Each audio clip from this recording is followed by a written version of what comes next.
Florida State football, dumpster fire or destined for a comeback? That's what we're talking about today, Michael, as the 2025 regular season is a wrap. Obviously, we know it was a disappointment for all of us. Florida State's rumoring some changes going into this offseason. We are in the thick of early signing day as we're recording this. And then, of course, you have the portal session coming up towards the end of the entire season. So, man, we're going to go through today. We're going to talk about kind of how the season went, our 2025 regular season review, so to speak. We're also going to talk about some moves in the coaching carousel and some interesting things that we've seen shake out over the past couple of days. We're also going to talk about some off-season changes and moves from a player perspective as well as a coaching perspective that we would like to see Florida State make for them to have that comeback year in 2026, if you even believe it's possible under Mike Norvell. But he's what we got, so that's what we got to talk about. We all know that. We've talked about that ad nauseum here. Look, he's not the guy that we want a head coach, but he's the guy that we got. So we're going to go forward with a plan there. And then again, as we get through this episode, we'll talk a little bit more about early signing day. So, Michael, not a whole lot of notes, not a whole lot of scripted stuff. We're just going to kind of have a conversation, just kind of have a little free conversation about Florida State, how it went this season, where they're at, and what we need to do to get this thing moving in the right direction. So, man, always good to record with you. How are you, my friend? And glad to have you back on another one. Oh, thanks for having me. I'd love to be here. Yeah, it's like that. It's like that line in the Dark Knight series. It's like it's not the hero you deserve, it's the hero you need. Well, Mike Norvell is the coach we do not deserve, but it's the For coach we sure. got, right? And the administration believes that we need to run it back in 2026, and we're going to get into all those reasons and why we agree and disagree with all like that stuff. Talk about the future, but this is where we are, so we might as well chalk it up and look ahead. There's no point in rehashing and living in the he should be fired. We all agree he should be fired. We all agree he should have been fired after 2-10. We all agree he should have been fired after Stanford. He should have been fired after the ridiculous loss in NC State. He most definitely should have been fired after the team quit on him. And we'll talk about that in a second. But yeah, absolutely, man. It's time to move forward. Yeah. I mean, again, it's not what you want, but it's what you got to deal with. Mm-hmm. And so, just coming into this, man, I want to jump back to last Saturday and the disappointing ending that came to this season, man. I felt bad at first because like we were planning on doing a post game. Michael was traveling to Chicago, for those of you that don't know. So we had some scheduling issues. And then, he wasn't going to be able to make the post game. And I'm sitting there watching this game unfold, man. And I was like, I got to get up and go do this post game. And, this is what, year 5 that I've been doing this. This was one of the first times in those 5 years where, like, I just had nothing to say. There was just nothing to say after that game. I was so dejected after about what I saw that it was hard for me to want to get up and talk about it without just getting on there and complaining for 30 minutes, which is what I didn't want to do. Because, like, man, I wasn't mad, because I can't be mad at Mike Norvell because this is who he is, right? 4 losing seasons in 6 years. This is the results he produces. This is what you can expect under Mike Norvell. So I wasn't mad at the Florida results, but I don't know. Even after 2-10, man, I just really didn't feel that depressed after watching a football game, dejected. You know what I mean? Just from watching that, a team that hasn't scored 40 points all season goes in and just runs all over you. But man, that's like, what a fitting ending to the crap show that this season has been. I mean, you just start from the top. Like, you come out and you beat Alabama and you're like, wow, this is great. And then you get to 3-0. And the whole time, I have been saying, like, trust but verify, trust but verify. I want to see it against a better team. Then you lose double overtime at Virginia, and then you lose to Miami. Then you lose to Pitt. Then you lose to Stanford. 4-game losing streak, punctuated by the second worst loss, I think, in Mike Norvell's tenure here. Then you bounce back and you smoke Wake Forest after a bye week. You're like, okay, maybe we're getting on to something here. But then you go lose to a bad Clemson team, a Clemson team who has looked better the last couple of games. But then you bounce back and you beat Virginia Tech, and you're like, I just don't know what to expect with this team. But then you see that lackluster kind of bad news Bears type of performance at Raleigh at NC State, followed up by, we said when this game, it wasn't about beating Florida. It was about not losing to a 3-win Florida team with an interim coach. And not only did you lose, you went out there and got spanked. And so, man, I needed a few days to recover from that. I feel like before I got on here and talked about it. So, and I promise you guys, this episode's not going to be all depressing talking about the bad stuff, right? There's just not a whole lot of positive stuff to talk about right now. But man, that's just kind of where I was left at the end of last season, or I guess it is last season now. At the end of the season, man, it's just like we said you had to get to 7-5. 8-4 is where you felt good at. 7-5 was getting questionable. 6-6 was like, all right, fine. You coasted across the finish line on fire. Two wheels of them fell off, but you made it. Right. You started 3-0, and you couldn't find 3 wins in the last 9 freaking games when it's not like you were playing Murderer's Row with a bunch of ranked teams either. So I in no way expected us to do something miraculous against Florida and go on the road and win a road game. So now you're 2 years removed from your last road win. And so, man, it's kind of what was a fitting ending to the Mike Norvell experience in 2025. And the problem is, the thing that they put out after Stanford was complete smoke and mirrors. They were never going to make an end of the year assessment. They were always going to bring him back. They were always going to do that. And so it didn't matter what happened in these last couple of games, because if you were going to make an assessment, man, losing 40-21 against a 3-win Florida, well, 4-win now, 3-win Florida team with an interim head coach, there's no way that you sign up to bring that back for another year, especially coming off of the NC State game and what you did. So, man, Mhm. it was a depressing but fitting end to the 2025 season. And like you said, man, I think this was one of the first times where we've seen them come out lackluster, but and not have a lot of life. But I think this was one of the first times you saw they just did not want to be there. They wanted that season to be over with. They wanted to quit. And we saw some of that on the field on Saturday. Yeah, absolutely. I mean, you and you kind of went through a rundown of the season, but if you go back through, and look at the losses and how they lost, you had a defense inexplicably lead themselves in Tallahassee, down in Charlottesville, right? You had you had an offense that didn't show up until the fourth quarter against Miami. Then the defense again left themselves at the hotel or back in the dorm room against Pitt. And then the defense played one of the best games they played all season, but gave up 2 10-win, 10 plus drives to Stanford, and the offense couldn't find the end zone to save their life. Now, again, I still think they scored that touchdown that was ruled not a touchdown. They would have won the game there, but um, and then you come back and you blow out Wake, which has been a pretty good team this year. You blow out Virginia Tech, which hasn't been a pretty good team. But then you go and you play the worst version of Clemson we've seen in 15 years, and you couldn't score a lick. They were trying to give you the game, and you couldn't do nothing with it. And then for your rivalry game, one of the biggest games of the year, there's 2 big games like that every year, and an interim coach, they wanted to quit. They told you they wanted to quit when they played Kentucky, that blew them out, and Tennessee, a Kentucky team that also fired its coach. Okay. And Florida told you they didn't want to play. And you showed up and you just got punked the entire time. You literally got punked. And not by yes, you could argue that Florida probably had the more talented roster, but the more talented roster didn't beat you. One guy did, number 13. He ran all over you. He ran up and down you. He ran side to side to you. Like, he dominated you, and you couldn't bother to show up. Arm tackling, you got punked. You got pushed back. You got beat up. You got embarrassed, and you quit on your coach. And Mike Norvell looked as clueless and as lifeless on that sideline as I had ever seen. And you just look at all that and you're just thinking, like, what's the point? What's the point of me giving a darn if they're not going to give a darn? If the Mm-hmm. administration basically just told you, and we'll get into that too, because there is another side to that I also agree with, where their hands kind of felt tied. But it's just ridiculous that this is where we are at the end of the season. You spent $24 million for 5 wins. $24 million for 5 wins, Jesse.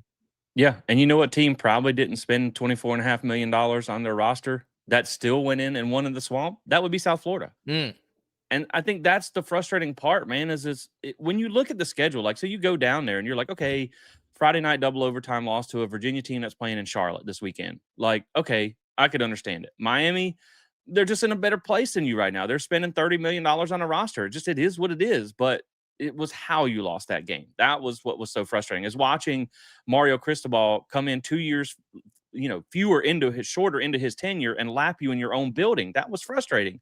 Pitt, well, you didn't see it at the time, but it turned out that Pitt was pretty darn good, right? And that freshman was pretty good, but it was his first road start as a freshman on the road. So, man, those are the games you got to figure out how to win. And then the Stanford game, like I said, man, it was the second worst loss to me that he's had here. And I think what you look at is you go from last year and you go, okay, well, they won 5 games. It's technically an improvement from 2-10. But as you guys know, I've always said, one, you should have never been 2-10 to begin with. Correct. And two, how much better is it really than last year? Like, if you think about it. So, I mean, yes, you got a good win against Alabama that you did not have in 2024. But then you beat an FCS team. You also beat an FCS team last year. Let's just say Cal is probably the equivalent to that Wake or Virginia Virginia Tech, because they Tech. made a Yeah. bowl game last year, Yeah. right? They were 6-7, I think, last year. So let's say that's basically your Wake Forest win there. So the other team that you beat is Kent State, who I think won 5 games this year, which, by the way, shout out to Kent State because they were 0-12 last year. So they Correct. improved too. But you're talking about a 5-win Kent State team. Last year, you played an 11-win Memphis team as your G5 opponent. Do you think this Florida State team beats Memphis? Because I don't, especially not the one last year. So, I mean, again, you're basically one real win, maybe 2 wins, real wins better than Right. last year. Because again, like if you had played Kent State last year, you probably win that game even last year because of how bad they are. So then you're 3-9. So 3-9 versus 5-7. So this season really wasn't anything great. You didn't have a Notre Dame on that schedule this year. You didn't have the Clemson that played in the ACC championship last year. You didn't have an SMU last year. Now, granted, you got a little bit different forms of Virginia and Pitt, but it when you can't score on the road, when you can't find ways to beat a 3-win Florida team, it just wasn't much better than last Right. year, which is so frustrating that now you're signed up to keep this guy to try and make it better going forward. And it's just like, man, how can you see the forest through the trees? How can you see this thing getting better when this year all you had to do was go 6-6 and make a bowl, and half the teams on your schedule sucked and you still couldn't do it? Right. And so, man, I think that's just why I felt so dejected on Saturday, right? Because you went and you lost a stinker of a game, and then you already knew what you signed up for coming back for next year, man. And so that's the hard part, right? And Michael, I mean, I don't normally do this, but I had to find a way to just get all this out, right? And Yeah. so have you ever seen people do those things that are like, are they write an open letter to somebody? Yeah. Yeah. And so I wrote a Saturday night. I was pissed off, all right? And Okay. I wrote an open letter to Mike Norvell. So I'm gonna break out this wonderful leather bound notebook that my wife got me, and I'm gonna read you this letter. It's a little embarrassing to do because I don't do this type of stuff. But I thought there were some thoughts in here I wanted to share after Saturday night. So it starts right. Okay, so just follow me along here. Dear Mike Norvell, you suck. Please resign. And that was pretty much the end of my letter. That's about as far as we get. That's about as far as we got.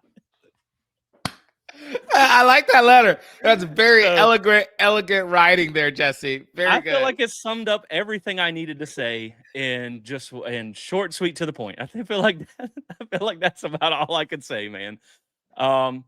And so yeah, that's just kind of where I'm at, man. I'm just tired. You know what I mean? And I think that's most Florida State fans. I'm just tired at this point. And so I got all my thoughts out on paper. That's where we're at. But man, yeah. So I think there's some changes that got to be made, right? For sure, Yeah. going into this offseason. And maybe I could jot down a few more notes for him as far as that goes. So I'll throw it to you for some final thoughts on this 2025 season.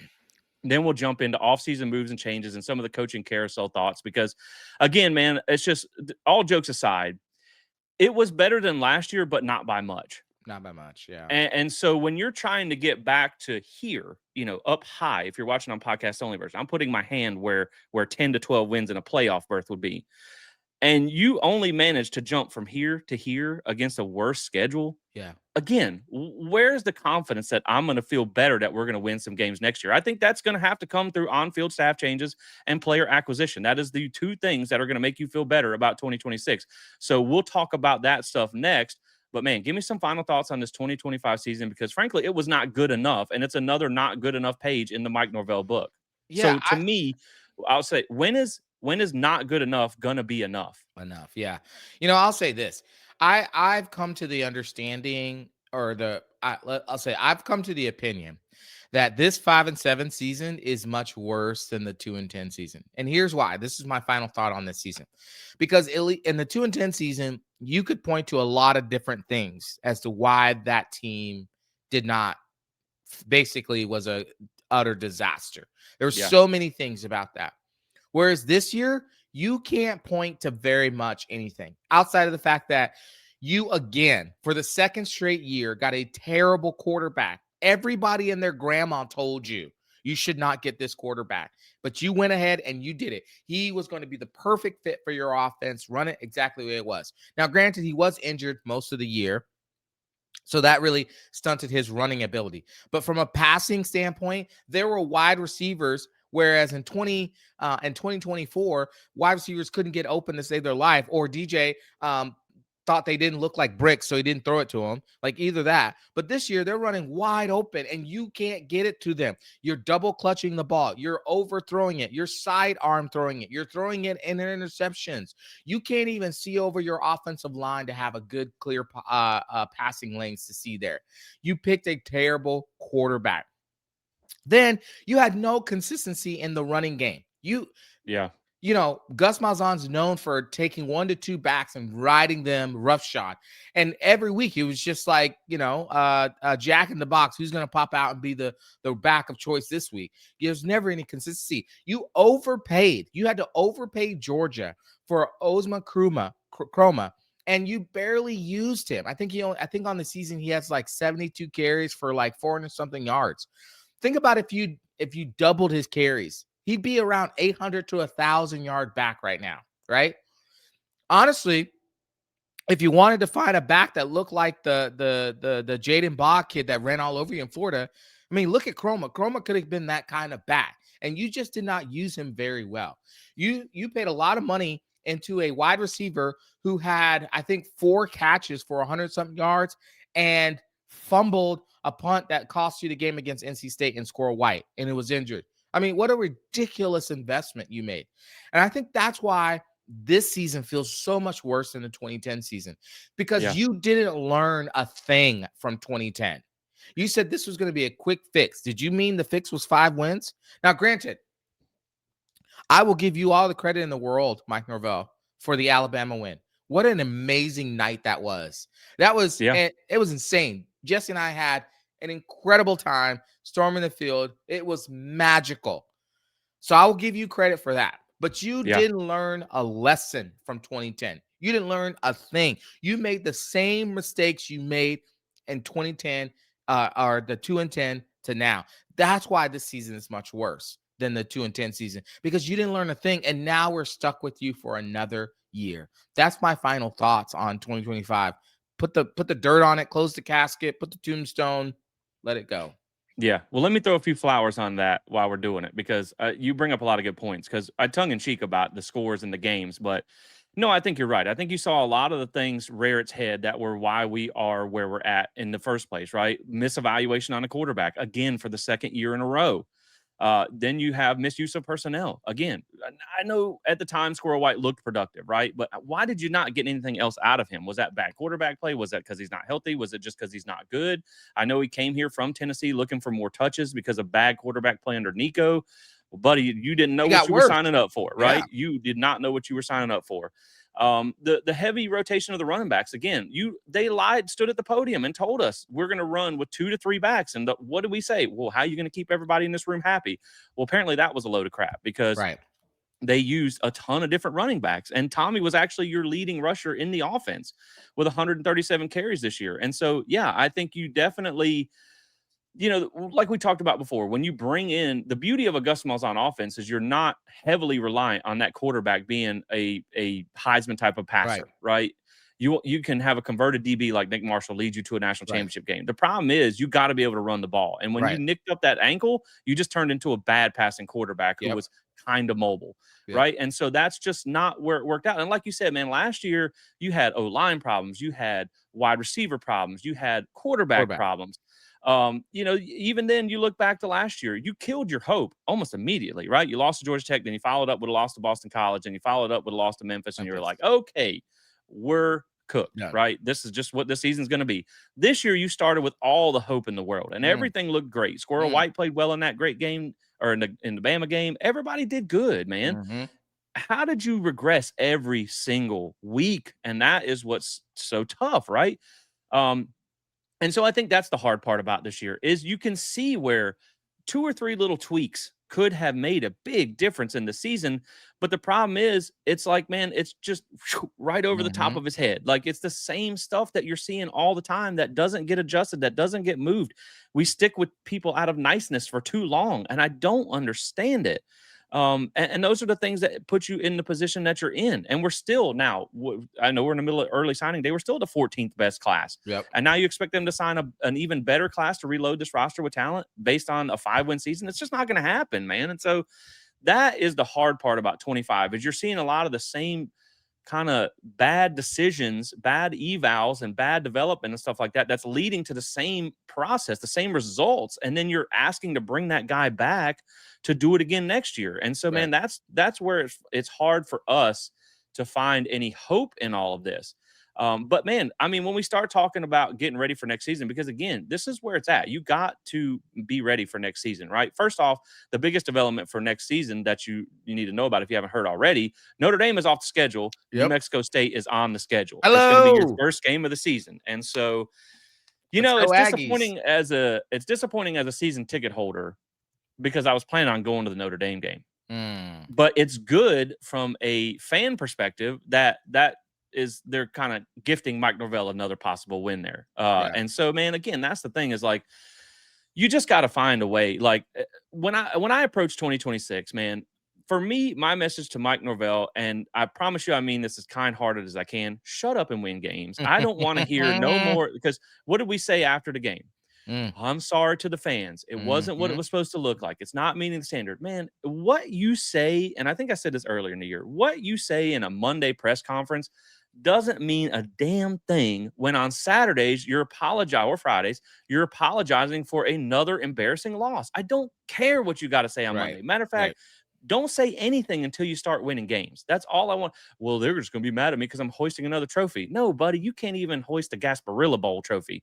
Like, let's get there first, and before we worry about who's mad at you. Right. So then when you look at next year, man, let's start with that, right? Because now that we're stuck with this, we got to get into next year, and what are we going to do? So I think the biggest thing is you got to make because we talked about this, right? They're going to probably go GM model with a overhauling the front office. You're going to bring in a GM. I've heard some names that they're looking at that have Yep. NFL ties that have run some NFL offices. You're going that Oklahoma, Stanford, Cal route with Ron Rivera and all those guys, Jim Nagy, Andrew Luck, you're doing that route. And that's fine. But as we were talking about off the air, those are changes that are probably not going to really make you better for Right. at least 2 to 3 years down the road. And so, how long are you going to stick with Mike Norvell? Because those changes feel like it's going to make it easier to move on from Mike Norvell when that day comes. Now, we all know Mike Norvell is only here for the money, right? Right. Not Right. he's here for the money. Right. Well, he's only here for the money. He's also only here because of the money. And so you know that unless the results get much better, his seat is going to stay hot. And so that's going to Mhm. make that move a little bit easier.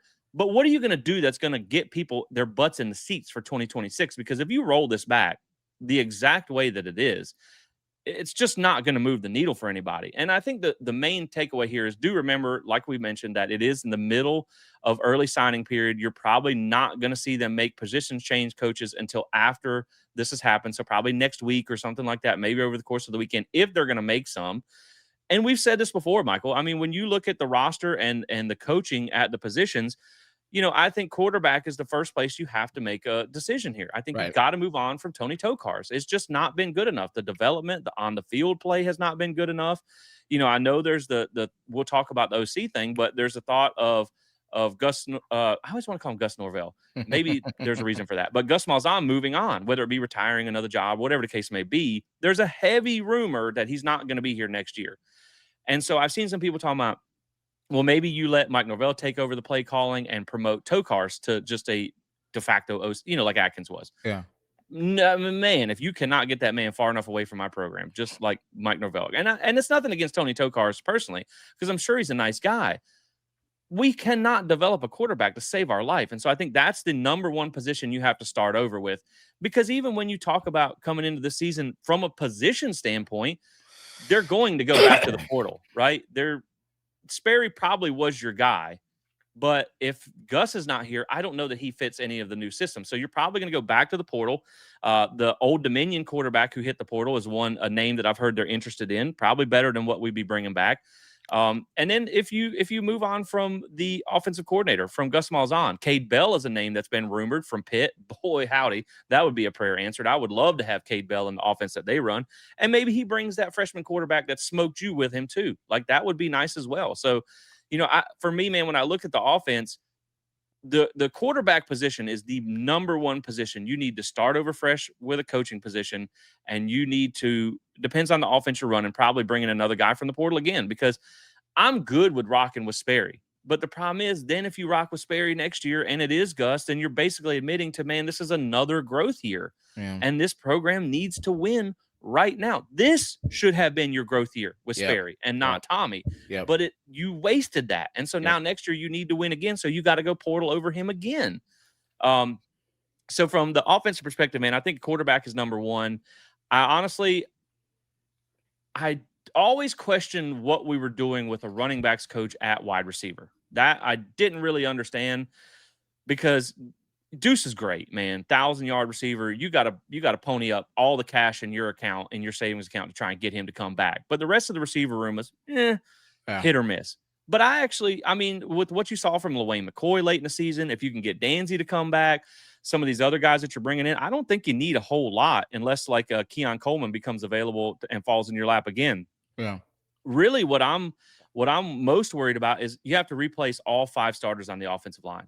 Yeah. And if you lose Gus Malzahn, do you hang on to Herb Hand, who you sent me a stat the other day? Florida State had a top 10 or something like that graded offensive line in the country. Yep. He did a great job. Did a great job. A bad quarterback play and inconsistent receiver play basically wasted a good year from your offensive line. Probably one of the best years you've had in a long time. And so, man, there are so many variables to looking at next season right now that we won't know until we know whether Gus Malzahn is here, what coaching is here. But right now, man, I think if you're Mike Norvell, priority number one is you got to address the quarterback position, including their coach, and you have to go out and you got to restock this offensive line, man. Yeah, I definitely think to start with the offense, first of all with Gus, I hope Gus, I like Gus as a person. I do hope he ends up eventually leaving this season. It'd be great. Yeah. Just because I was never a huge fan of the hire. I don't like his type offense. You definitely weren't. I definitely was not. I told you from the very beginning. I don't think this is going to be a surefire thing. And then he sucked me in against Alabama, and then reality set in very quickly. It doesn't matter. Like, you look at the way the offense is. When teams were stuffing the run, they didn't have the quarterback to run the offense, the passing side of the offense as well, and then they didn't have the route combinations in schemes to actually run a decent offense that could break up the 8-9 box people in the box. I mean, at one point, Florida had 9 people in the box. 9. Yeah. And so I would love it if we could go get a Cade Bell. I'm even open to Mike Norvell calling plays again, because listen, prior to 2010, we all said Mike Norvell was a genius play caller. Prior to 2024, we all said Mike was a genius play caller. Now, yes, he struggled in 23, but that's because he had so many mouths to feed. It was hard to try to keep those egos intact. So he was trying to get everybody the ball. And I think that really stagnated the offense. Plus, the offensive line wasn't as good as we thought it was in 23. So, you saw a lot of that situation there. But then in 2024, I mean, they didn't have the right quarterback. They didn't have the right offensive line. They didn't have receivers that could get open. And the running backs were good, but they couldn't get through. The line was terrible. So, yeah, of course, your play calling is going to look absolutely atrocious then. You give it up to Gus Malzahn. It's not any better. He's got a terrible quarterback. He doesn't recruit off campus. So now you waste a recruiting position as well, too. So I'd be open to having Mike Norvell go back to call plays. Now, with Tony Tokarz, I have been very much in your same posture, Jesse, with like he's got to go. He's not developed quarterback. But then I got some tea leaves over the weekend when I was in Chicago that you know Gus didn't want Tommy Castellanos. I mean, not Gus. Tony didn't want Tommy Tony didn't want Castellanos. Tommy. There you go. Tommy didn't want Tommy. Tony didn't want DJU. That was a Derek Ray acquisition. And so the last two quarterbacks that you've given him to develop that were starting weren't guys that he wanted.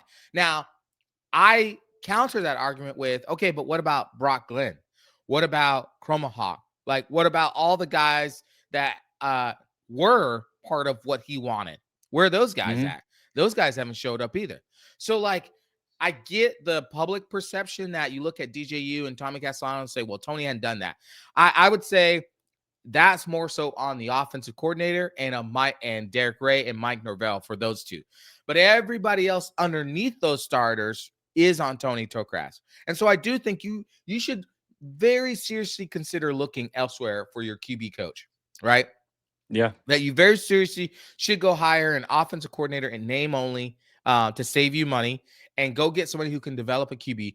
That way, let Mike call the plays. That way, the money you would have spent on a high price offensive coordinator, if you can't get somebody like a Cade Bell, guess where that money goes? NIL. Let's go, Yeah. right? Back in the NIL to get you better players. And then I just think, as far as like wide receivers, listen, I think the wide receivers looked so much better this year as far as getting open, as far as blocking downfield. The problem was you had a quarterback who could only throw to one player. That was Deuce. Mhm. It was Deuce or bust. Now, later on, like you said, you saw Lorraine McCoy start to show up. You saw short bits, flashes of Javon Boggs before he was injured. You saw how they, used the tight end. Who am I thinking of?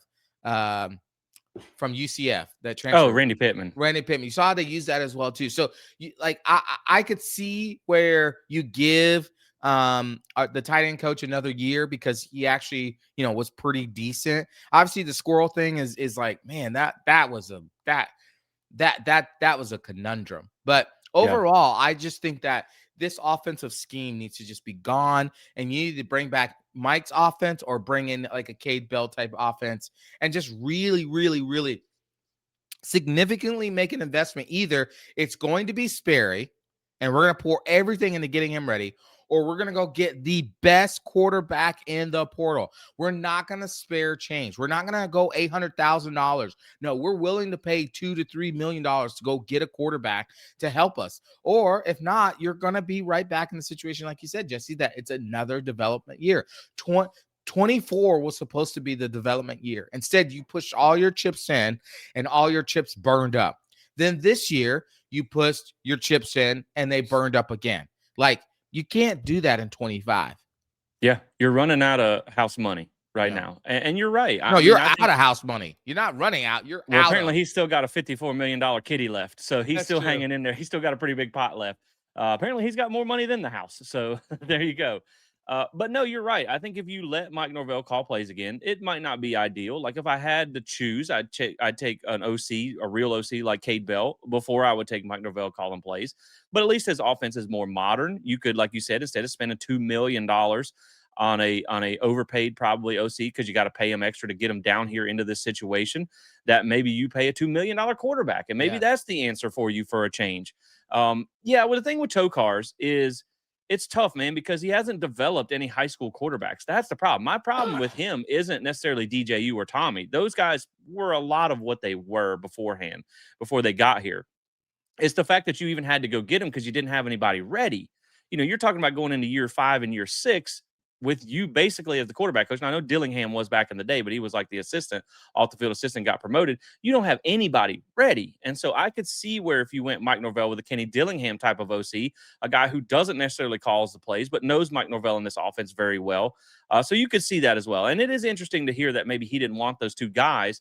But at the same time, if you don't trust your quarterback coach to evaluate quarterbacks, then why is he your quarterback coach? Right. That's the problem that I have with this. So, yeah, I would like to see a system change because this offense became downright gimmicky, right? If you couldn't run a reverse or a trick play, you would get bottled up at times. So Yep. it just wouldn't work, man. And so I think that's really the biggest changes you got to do going forward. And you got to figure out this offensive line because you really didn't have all of those guys are gone. Like you physically cannot bring them back. And I think Jacob Rizzi might be the only one who can come back because of a COVID season. He might be like a seventh year senior or something like that because I think he was the only one that didn't walk on senior day. But either way, because he was always your go-to, you didn't really plug and play anybody else. Yes, Sandman Thompson, I'm interested there. Andre Otto, I think you got a couple guys who could be serviceable, but Yeah. right now you haven't shown to have anyone who could be a starter in game one. And so Right. that's what concerns me the most is you have a big need on this offensive line.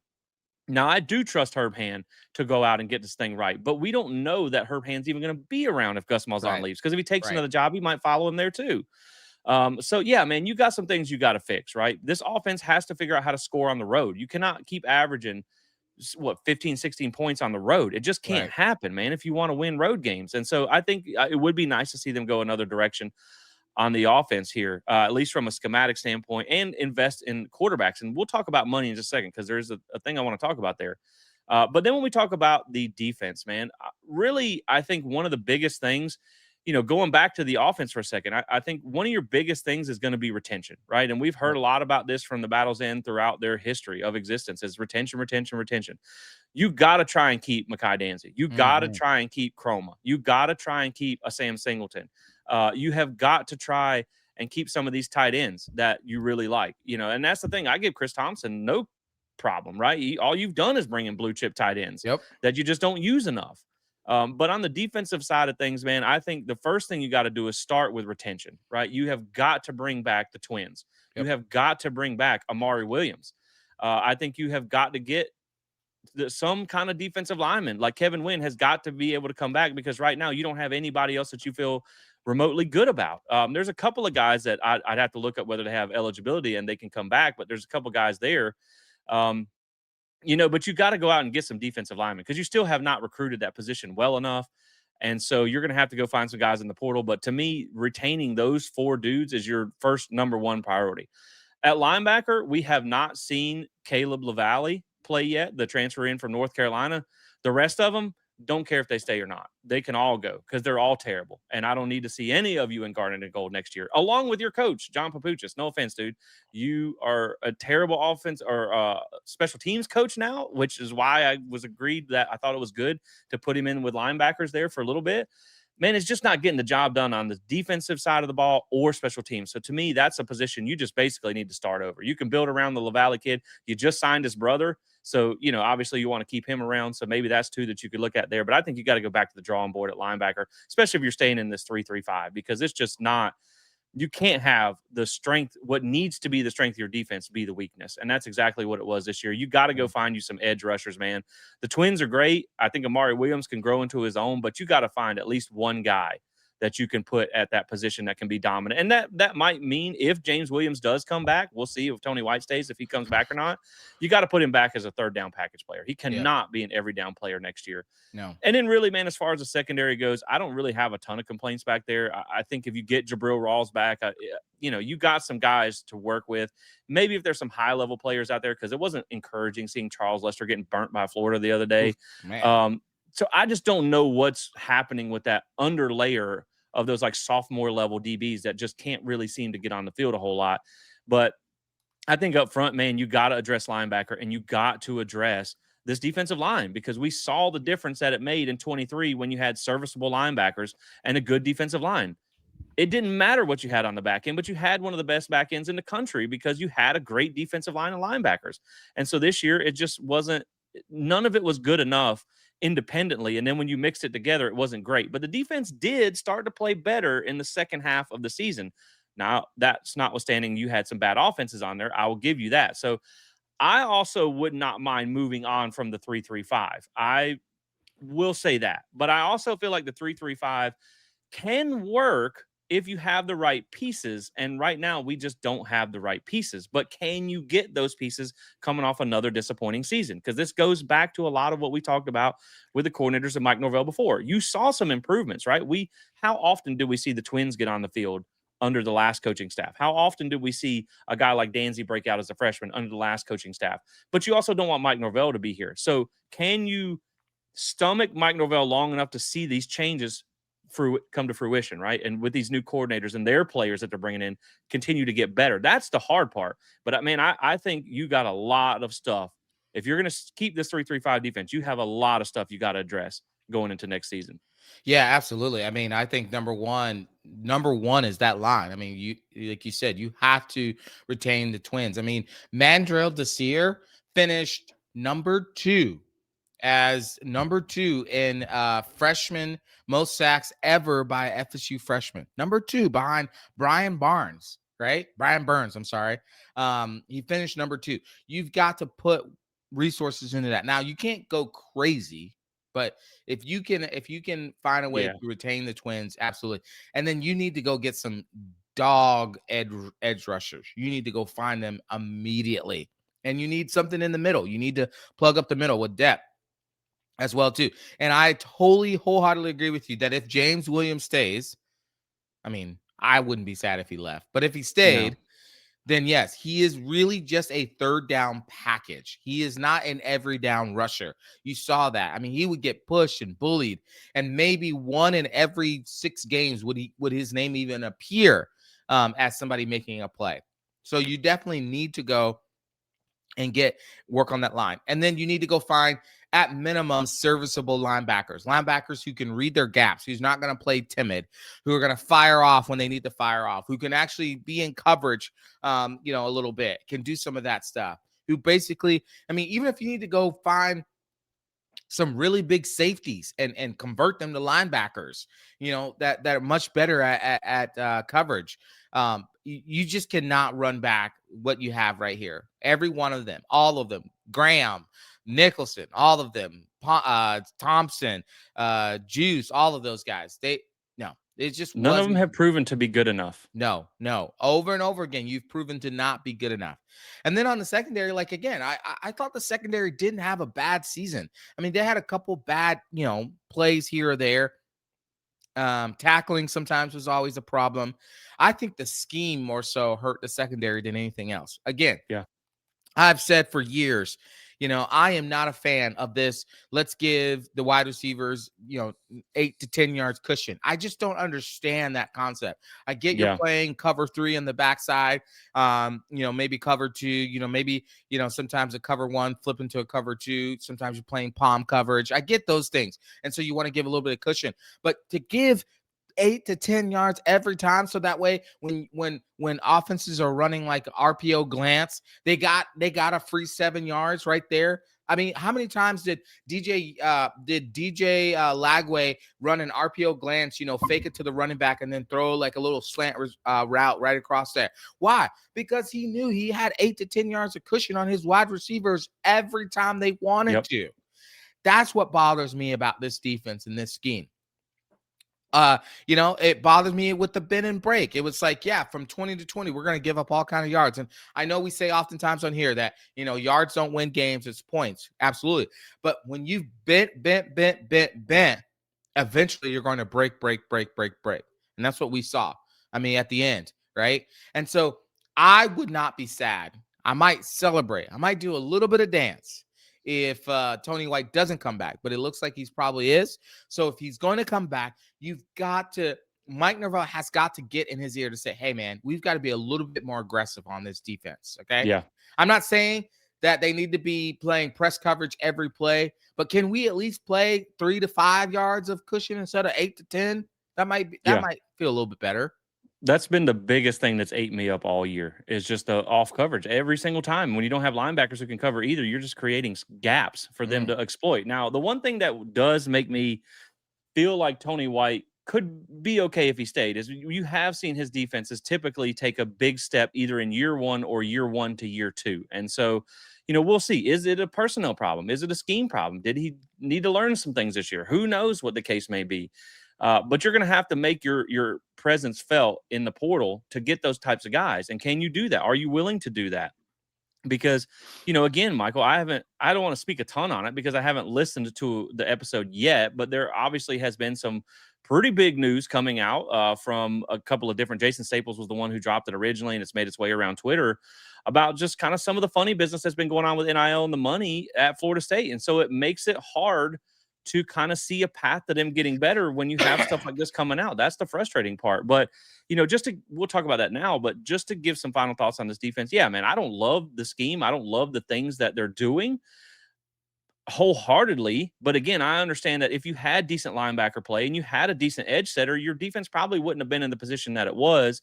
And notwithstanding the Florida game when they basically quit on you, they were pretty decent otherwise Yeah. after, the Virginia game and the Pitt game, after they settled in, after they simplified some things. So I would probably make a change there too. But at the same time, for continuity's sakes, if you end up bringing him back, then I think you could see better in year two if you can clean up the linebacker position and get you an edge rusher, because it just killed you this year in ways that you can't describe, man. And so, yeah, so getting on to that part, this is the interesting thing. And I don't, you may have more details on this because I've been so busy making early signing day edits that I've been trying to keep up with that I don't have a lot of information on this. But I will say, from what I know, it sounds like, long story short, through what's been promised financially, there were some scholarship money and costs and things like that were uh, basically discounted from the agreed NIL deals that the players were going to get. And so there was some apprehension to how that was dealt with throughout the season. And this news came about somewhere around after the third or fourth week of the season, which, oh, by the way, is when all the losing started. And Right. so it's tough, man. Like, this is the problems that come about in the modern era of college football that we didn't have to deal with in the past, right? Right. I also think, this is going to piss off a high school recruit too. There is no doubt about that. But I will say this is part of the reason why you also want to really build through the high school ranks where you have guys who are committed to the program for more than just a check. Now, I know there's a lot of guys that are going to commit out of high school for a check anyway. I understand that too. But you're more likely going to have guys that are like, play for the name on the front of their uniform versus the name on the back if they committed out of high school and they're not a one-year mercenary.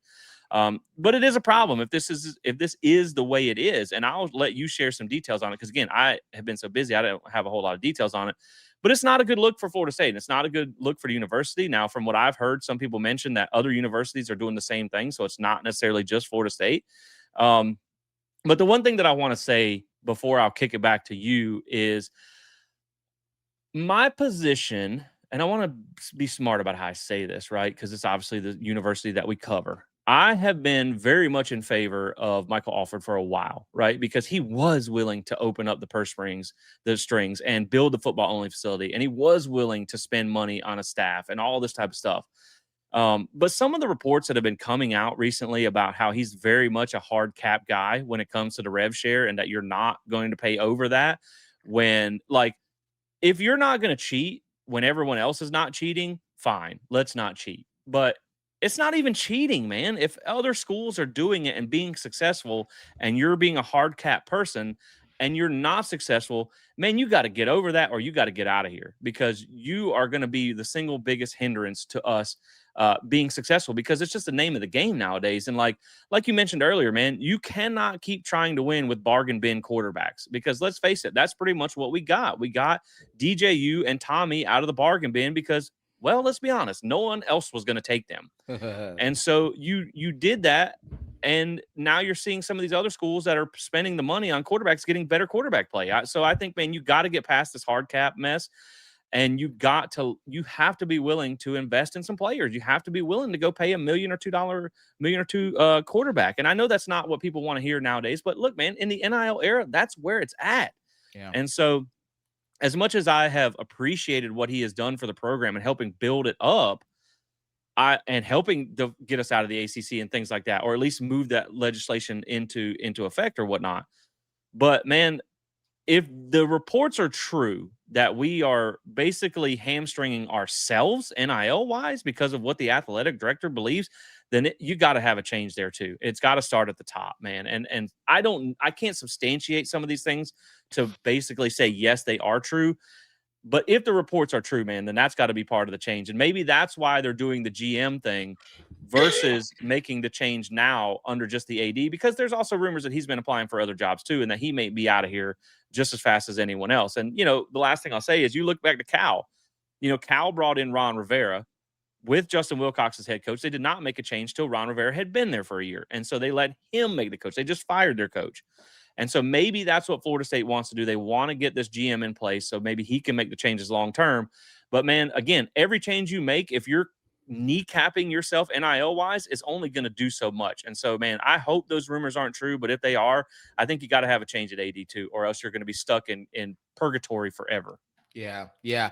Well, yeah. Let me work backwards and work my way forwards there. So let me go back to the Jason Staples report that came out. Basically, to fully understand this, and I did, because when I saw that, I was like, wait, what? And so I like dove deep into it to figure out what was happening. And honestly, what it comes down to, it's really a non-starter. It's really a non sequitur of why players were mad, because prior to rev share, every player was getting paid out of NIL. You were getting paid out of two buckets. Okay. You were getting NIL payments from the Battle's End, and then the school would cover you with like scholarship, stipend, all those different things. So you were getting like basically two paychecks. Well, when the House settlement came in, it basically combined the two into one, right? So when the House settlement came in, all that became into one, and they made it clear that scholarships, tuitions, and all like that stuff would be not tuition, but scholarship, stipend, stuff like that would be coming out of the deal of your rev share. So every single school, not just a few, every single school is doing this. Every single school is doing the same thing. Now, the problem with Florida State is that the communication of how this was supposed to go, the agents were upset at how this was communicated. It's basically what it was. So it wasn't the fact that Florida State hid this in the contract, buried it deep, and the players didn't find out about it. It was the fact that somehow in the way in which Florida State communicated it, created confusion and then frustration around it. So it really became a non-deal once they got. I don't think it led to the losing. I don't think that was a part of the losing, but it was an issue that of communication from that. And that's where I think a GM does help, because a GM already has these conversations with the agents up front. Hey, this is Mhm. what to be expected out of this, out of how we're paying you guys. This is what's going to come out from top of the deal. This is what's going to be after that those costs come out. This is what the deal is actually going to be, right? And so I think that's part of it as well too. And I then will say, if nothing else, it was at least a distraction it was mid-season definitely that a you didn't distraction. need. Yeah, for sure. And then this goes to Mike Norvell or Michael Alford with the hard cap. Now, the issue about the hard cap, because I've had the same feelings as well. I've heard the same things about, if other schools are gonna cheat, like why aren't we cheating? Like this is ridiculous. Why are we gonna be the school that gets left behind? Because let's be real. You can bank all day that this college sports commission is going to have teeth. They're not going to have teeth, because everything is an antitrust lawsuit waiting to happen. These players are going to take this organization to the court, and they're going to win because they've been winning over and over and over and over and over again, right? But I also understand a little bit of what Offer's talking about, because at this point right now in Congress is what is called the Scores Act. The Scores Act is being voted on. If the Scores Act gets voted and passed, it will literally outlaw collectives. It will literally make them illegal for college sports. And if they are illegal, then the only kind of money that's going to come is from the rev share, right? Meaning a player can still go make more money outside of rev share, but the school or any entity associated, and that's a key word, associated entity, cannot give that kid money. If Jesse Jr. got a scholarship to Florida State and Jesse gets paid, let's say the rev share is $800,000, that's great. Jesse Jr. can get that. But if the Battles in Collective or somebody associated with Florida State says, I'm going to give you an additional 1.2 million to sign with Florida State, that would be considered illegal going forward. But if Jesse Jr. goes to, I don't know, Halls, right? If Jesse Jr. goes to Halls and gets a contract deal for 1.2 million, then it has to go through the NIL Go system, and then they'll approve it or disapprove it. But Florida State can't be attached to it. So I understand why Michael Alford is trying to be a hordant to the cap situation. But also, Michael Alford, if other schools are not obeying that, you shouldn't either, until they prove that they have teeth that can actually punish you, or until the Scores Act gets passed. And right now, it's up in the air whether or not it's going to get passed or not.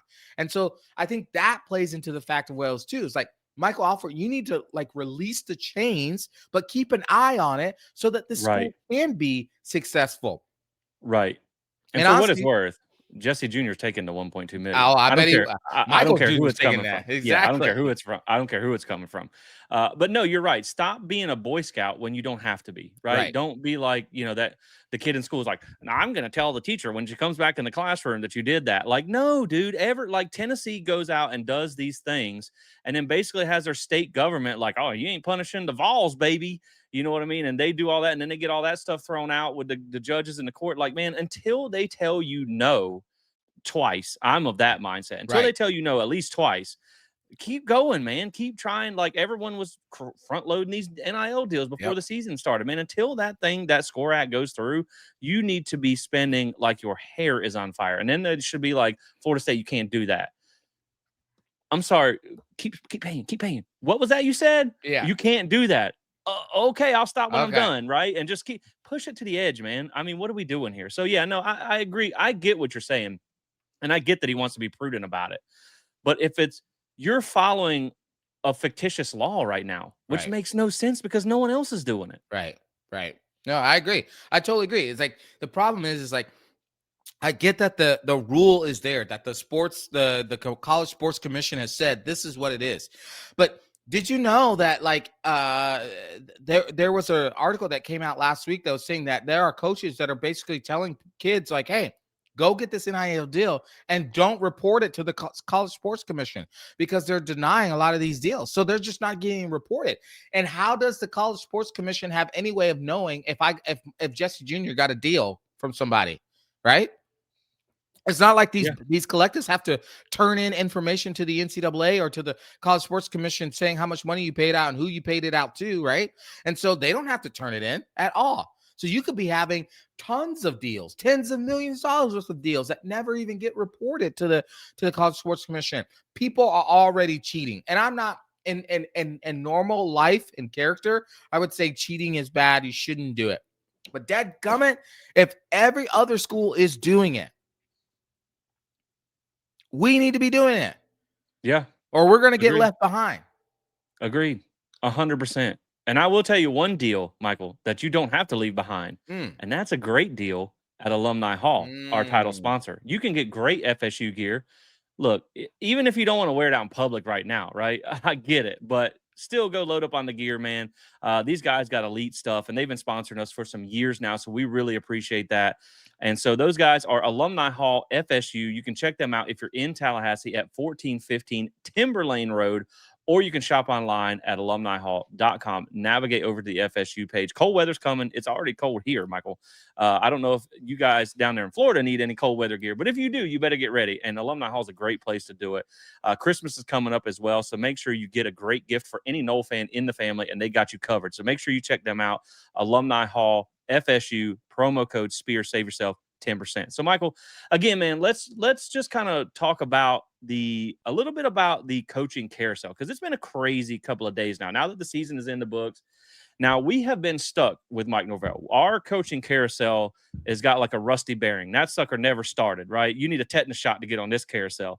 Um, and so when we talk about this carousel, I do think there are some interesting moves, right? Lane Kiffin obviously Yep. going to LSU, but that's not the one that's interesting to me. I think, we were talking about this before the show, and I'm trying to think of how to open this box. And so I think in no world would we have chosen to stay with Mike Norvell, right? No. I don't think, we talk about a lot. We joke when we're off air, like if you won the lottery and you had $500 million, would you realistically give Mike Norvell $50 million to go away of your money that you get Ooh. no return on investment? Ooh. I'd be like, I got 5 on it, man. I'll give you a few million, but I ain't got all of it.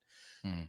But when you start looking at all the other coaches that everybody's hiring, man, I did not want to stay with Mike Norvell, but I don't see many names out there besides Lane Kiffin that I would feel really good about spending 60 to 70 million dollars to go get that guy. I really don't, which is, I think James Franklin was probably the second name on my list when you talk about Lane Kiffin being the first that you probably weren't going to get anyway. Yeah. But, and I think James Franklin will be great for Virginia Tech, right? You go get them in a 5-year, 6-year contract, whatever. You go get them 85% 8-win seasons, bowl seasons, sign a couple top 25 classes. Man, they're living high on the hog. They're having a Right. great time there in Blacksburg. That's maybe not what we want.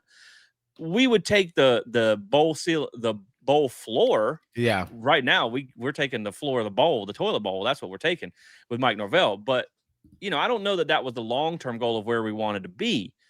But then you look at Florida, man. Florida goes out and pays however much they paid Billy Napier Yep. to fire a coach from a G5 school in Louisiana to go hire a coach from a G5 school in Louisiana. It's Yep. like, what was the point in that? And maybe he's a better coach. And I like John Summerall, to be honest. Then you see Alex Golish go up to Auburn, which again kind of felt like we'll take it because he's out there type of move. We need something different. Right. And I don't think he's a bad coach, but I don't know that it would have been a needle mover at Florida State. And then you even look at Penn State, who can't find a head coach. They might be Right. having walk-on Right. tryouts for head coach by the time this is all said and done. And so, man, I will at least say this. I don't believe Mike Norvell is the guy. And so I did not want to be stuck with him going forward. I think it is time for a change. I thought you should have looked at James Franklin. I thought you should have even looked at Jimbo Fisher more than Mike Norvell. But when we look at the coaching carousel, man, I'm just being honest. I don't really see a whole lot out there that was like, okay, Florida State, I understand maybe why you didn't want to get into this market and overpay for these subsets of coaches, right? Right. And so the one I think that's the most interesting that you're going to keep your eye on here is that Brian Hartline, the offensive coordinator at Ohio State, just went to South Florida and took that job. Yes, he did. Now, Brian Hartline's a guy that I think a lot of us wanted, but not a lot of us necessarily. Like for me, my biggest holdback was he had only ever coached at Ohio State and he had only ever been an OC. He had never been a head coach, even anywhere else, and then went to Ohio State. Well, if he goes down to Tampa and has a couple good years there at South Florida, then I think you could be just about grooming your future head coach sitting right there because, Mario's not leaving Miami anytime soon. Florida just made a change. Georgia's pretty stable there. Auburn just made a change. Alabama's pretty stable. LSU's pretty stable. So, like, all the schools around you, unless he goes back up north, man, you could be sitting right there pretty in the next year or two to go grab him. But again, man, big picture thoughts on this. When I just look at everybody that everybody's been hiring, I just don't see a candidate out there. And I can't say better than Mike Norvell because it's hard to be worse than Mike Norvell. Right. Considering that it was going to be $60-70 million to change just head coaches, I don't really see many out there, man, I'm like, man, I'm so glad Florida State spent all that money to get this guy. Yeah, again, when you look at the coaching carousel for this year, there wasn't again, and Lane Kiffin. We talked about this in the pre-show. Like Lane Kiffin was probably your only one that you're looking at that you're saying, okay, his floor is so much better than Mike that like he feels like a for sure hire. Right. James Franklin, yes, like. He had 1 4-4 season during the 2020 season. Other than that, he's always been bowl eligible, even at Vanderbilt. But your worry with him was like, could he win the big game? Are you going to be losing to rivals every year? You heard that he was maybe not a good character person to work for, stuff like that. So outside of really Lane that you weren't going to go spend $12 to $15 million a year on, there wasn't really one surefire candidate. You're like, if we hire this guy and fire Mike and spend 60 million and upwards of 100 million to rehire new staff and all that stuff, we feel so good about this guy. There wasn't. There were a lot of exciting potential, like a Brian Hartline, like a Will Stein, who just recently went to Kentucky. Yeah. Like a John Summerall, who's only ever won everywhere he's been, 2 years at Troy, 2 years at Tulane, and now is going to Florida, right? There are guys like that you're like, yeah, we could take a chance on, and there's a potential being good. But again, we had the same feeling with Mike Norvell coming out of Memphis. He'd only ever won wherever he went, right? He had just led Memphis into the championship Cotton game. Bowl, Now they're going to the Cotton Bowl. So absolutely, we thought we had the best coach of the cycle coming here. By the way, Memphis, if you want to do the funniest thing, Memphis. There's a guy I know that could be available Memphis for a very low price. You and Mike gel so well. Well. Doesn't the Cotton Bowl sound great? I know, it's so good. The problem is if they take him now, who are they going to get? Like all the good potential candidates are gone now. I know. We could be in a situation. Thank goodness we're not. As much as I would rather Mike Norvell not be here, Thank goodness we're not in a situation Penn State's in right now. They can't get a coach to save their life. I mean, the Yeah. BYU guy turned him down because the Crumble Cookie CEO offered more money to help him stay Yeah. at BYU. I mean, Yeah. come on, man. And James Franklin on his signing day had a box of Crumble cookies and took a picture with it. Like, Really. yes, like a diss to you, Penn State. So again, like the carousel this go around wasn't this surefire great carousel. Plus, you were probably job number 5 and the top 10 jobs available, right? With LSU and all of them available. So, like, let's say you have to make the change next year, which I'm about 95% sure you will. At least then you could be first to market. So whatever the hot names that are next season or potential names that are there, maybe Brian Hartline and Will Stein has proven they have a good year at Kentucky and at USF, I'm sorry, then you go after those kinds of guys. Maybe you might find a coach who's like, "Hey, I've been winning. Maybe this is an opportunity that Dan Mullen might or Dan Mullen might want to leave UNLV. Maybe you might throw a Hail Mary out there and Dan Lanning says, you know what, I can't win a title at Oregon.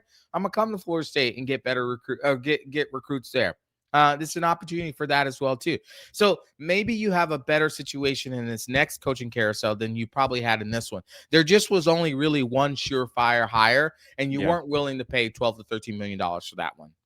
Yeah, and even James Franklin took a sweetheart deal up front, but by the Exactly. time he's done, is going to be 12 or 13 million dollars. And so, yeah, I think the whole point of that little conversation is that we did not feel like Mike Norvell deserves to be the head coach at Florida State, but this was also a pretty terrible coaching carousel to jump headfirst into, right? I mean, especially when it was going to cost you so much money to do it, right? I mean, Penn State looks foolish right now Yep. Yep. to pay that. And I know they got their buyout reduced down, but to at the point of being willing to pay $49 million to get rid of James Franklin, and you got nobody, you're getting down by BYU's coach. Like you are getting turned down by everybody. They are And ranked so, 136 out of 136 in the recruiting classes right now. Penn right. State And is. and so imagine how they feel. And so like again, I just think it's as bad as it has been. At least you're not diving into those waters right Right. now, right? Now, again, that doesn't mean I want Mike Norvell back, but I think No. that does bring it back to where we were early in the show, where you got to start making some changes on the field so we can see the results actually change on the field. And so you need to go out and you need to make a few position coach changes. And I think we're going to see a lot of those if they happen next week. I don't expect it to be a lot, but I think there will be some changes. And then you need to hit this portal because remember, the portal session closed down to one portal session Yep. after the conclusion of the season. So it's especially important because you talking about like Black Friday and Frenzy and all that stuff. Those are going to be shark infested waters, and you are going to have to go Yep. in quick like and get who you can out of that. And in the meantime, you need to be working on roster retention to go into that. But talking about talent acquisition, man, let's just do before we get out of here a quick update on signing day right now. I'm going to probably come back on Friday and do a signing day recap.